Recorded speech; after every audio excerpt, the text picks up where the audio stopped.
Hello folks, I hope it's all going groovy for you. Now, on this cold and grey rainy day, I'm in the Cheshire town of Warrington again for this Musical Steps episode. And because I get cold quite easily, I've snuck into this cafe to keep warm whilst I record this narration. As usual, I'm going to sneak in occasional relevant song titles and lyrics during this video. So if you get time, let me know in the comments how many you spot. The last time I created an episode here in Warrington was when I covered the band Viola Beach, where I tried to present a positive approach to their tragic story. For this episode though, I'll be talking about a particular superstar musician's fleeting connection with Warrington. That particular musician played in Warrington 5 years before his song of that name became the opening track on his massively successful album Ziggy Stardust that made him a star. Man. I'm talking of course about David Robert Jones, better known as David Bowie, from his late teenage wildlife years. A pre-fame Bowie was such a huge fan of 60s pop and rock that he initially wrote and recorded songs in that style. Now, despite being regarded as a musical chameleon throughout his career, Bowie's love of that style of music never left him, as I'll illustrate as this episode progresses. Just as he changed his name to Bowie at 19 years of age, the unknown Davy Jones played at a live music venue in Warrington on July the 2nd, 1966 that doesn't exist any longer, though the building does. The Line Hotel on Warrington's Bridge Street was a very popular live music venue throughout the 60s and 70s and part way through the 80s too. In fact, one of the first bands I played in, the Noise Orchestra, we played at the Line a few times in the mid-80s where we played modern love songs. Since its demise as a live music venue, the Lion inevitably became a 10 pints of lager and a fight please sort of dance club towards the end of the 80s and into the 90s, with nightclub names such as Babylon and Reflex. In fact, despite being long closed down, I think it still bears the name above the door of one of those clubs. Prior to becoming a nightclub, loads of artists and bands played at the Line Hotel through the 60s and 70s as an early stepping stone to later success.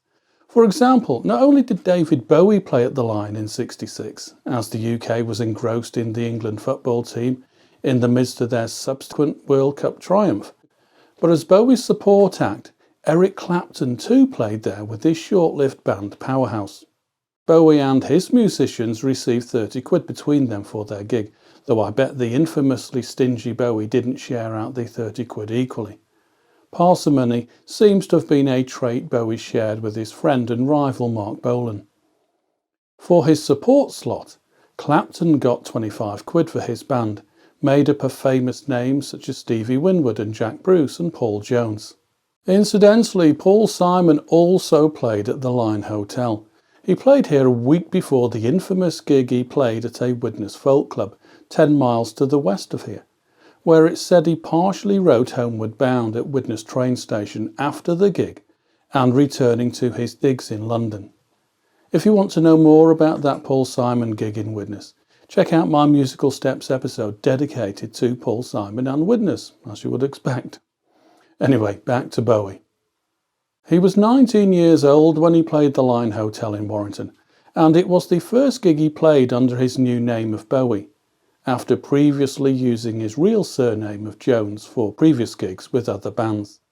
His previous band names, Davy Jones and the Lower Third and Davy Jones and the King Bees, had not had any real success, so it seems Bowie decided a more rock star name would help his career progression. The name change was also required for more practical reasons. The extremely popular American band The Monkees, of I'm a Believer and Daydream Believer fame, had a singer called Davy Jones, so to avoid confusion the new name Bowie was selected. Incidentally, Bowie was booked to play the Line Hotel with one of his previous bands, the Lower Third.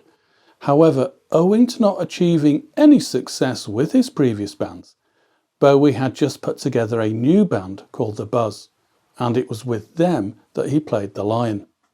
The year before the Lion gig, Bowie had recorded a few singles with the lower third, but none of them had been successful. Despite having a deal with Parlophone Records, the single You've Got a Habit of Leaving, recorded and released on August 20th, 1965, and written by Bowie, featured Bowie's backing band, the lower third. Bowie at the time had convinced his manager to contact American record producer and songwriter Shel Talmy, best known for his work with The Who and the Kinks, to try and get him to listen to Bowie's latest composition, You've Got a Habit of Leaving, and record and produce it. Talmy had a good track record that impressed and attracted Bowie to want to work with him. For example, Talmy arranged and produced hits such as You Really Got Me by the Kinks, that featured Jimmy Page of Led Zeppelin, prior to Led Zeppelin by the way, doing session work on rhythm guitar. Talmy also produced My Generation by The Who and Friday on My Mind by the Easybeats. 8 years later, Bowie would record a covers album that featured that Easybeats song. Talmy was initially impressed with Bowie's song You've Got a Habit of Leaving and agreed to produce the single for Parlophone Records. But not all was cordial in the studio, however. There were many disagreements between Bowie and Talmy during the recording. To Talmy's annoyance, Bowie wanted the backing vocals to sound like monks chanting, but the impossible idea was soon discarded after being likened to walking up a hill backwards. Instead, under Talmy's influences, the single was crafted to sound like Talmy's work with The Who and the Kinks, and as a result, Bowie copied the vocal style of the Who singer, Roger Daltrey. Bowie was a big fan of The Who. Bowie later said, "I had a thing about The Who. We used to support them during their gigs around Bournemouth and across the south coast." That was the first time Bowie met The Who's guitarist and songwriter, Pete Townshend. However, one time during a sound check at the Bournemouth gigs, Pete Townshend emerged from his dressing room to take a listen to Bowie's band sound checking for the night's gig. He wasn't impressed. Townshend snapped at Bowie, "You're trying to write like me." Bowie replied, "Yeah, what do you think?" Unimpressed, Townshend left with the reply, "There's a lot of bands around like you at the moment."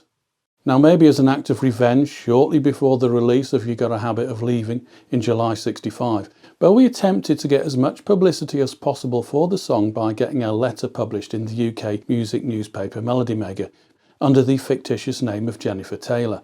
In that letter, Bowie's female pseudonym said, "The Who are only bordering on this new sound. If people want the real thing, listen to Davy Jones and the lower third from London." Despite the song growing from a 1960s Carnaby Street sound into a raucous guitar-heavy Townshend redolent onslaught with Beatles-style harmonica punctuation, the single failed to chart. Incidentally, Bowie's love of Townshend's songs saw him record a couple for his September '73 released Pin-Ups album that only featured cover songs of Bowie's 60s influences, the sort of songs Bowie would have covered live at the Lion in Warrington in '66. Pin-Ups, if you didn't know, was recorded and released just after Bowie achieved his first real fame, after his breakthrough albums, Ziggy Stardust and Aladdin Sane, when he was utterly burned out with fatigue after playing different characters on stage. Riding the success of the Ziggy Stardust and Aladdin Sane albums, Pin-Ups peaked at #1 despite not being well received by critics. In fact, Pin-Ups sold better than Bowie's previous album, Aladdin Sane, though most fans would argue Aladdin Sane is a much better album. Ostensibly, Pin-Ups was recorded as a covers album to help Bowie recover from fatigue from a few years of relentless touring and recording.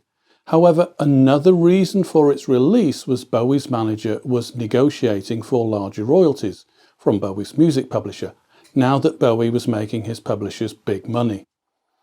Bowie's manager suggested to him not to record any further Bowie compositions until the increased royalty negotiations were concluded favourably for Bowie. The Pin-Up sessions were supposed to help Bowie overcome his exhaustion. However, most accounts say the recording sessions were fraught with tension and difficulty. Apparently, the only thing that kept Bowie going was Well, he was able to record his favourite 60s songs. Songs, as said earlier, he would have played during his only performance in Warrington on July the 2nd, 1966 at the Line Hotel. Bowie's sole Warrington gig was one of only a very few that saw him perform in the north of England, at that time halfway through the swinging 60s. Bowie did play one other gig in the northwest of England, a couple of months earlier in Chester on April the 25th, 1966.